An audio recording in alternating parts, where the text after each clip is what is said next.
Hey everybody, this Prima Games video will show you the map Ignition, part of the Onslaught DLC for Call of Duty Ghosts. Ignition seems to be one of the early fan favorites from Onslaught. It also appears to be a remake of the map Scrapyard. Ignition is fairly small compared to other maps in Ghosts. It's also very standard in its layout because it's basically a rectangle. Both the Federation and Ghost spawns have ample cover.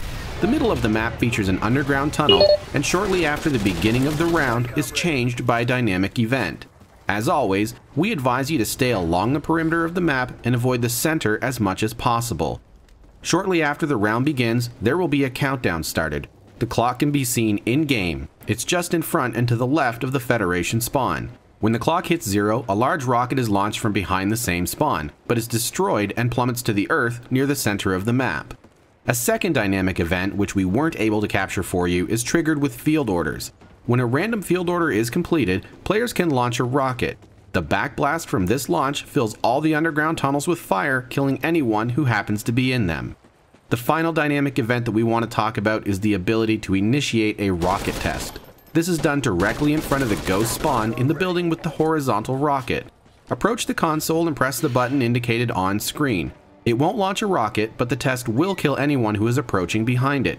It's not a bad way to prevent the enemy from advancing on your position. Ignition has a good balance of cover and open ground. We'd suggest moving through the cover, taking out targets that wander out into the open.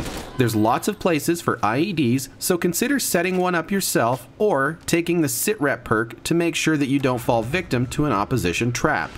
And there you have it, a brief look at Ignition and the dynamic events it has to offer. For more strategy related to the Onslaught maps, be sure to visit us at www.primagames.com. What is your favorite Onslaught map? Let us know in the comments.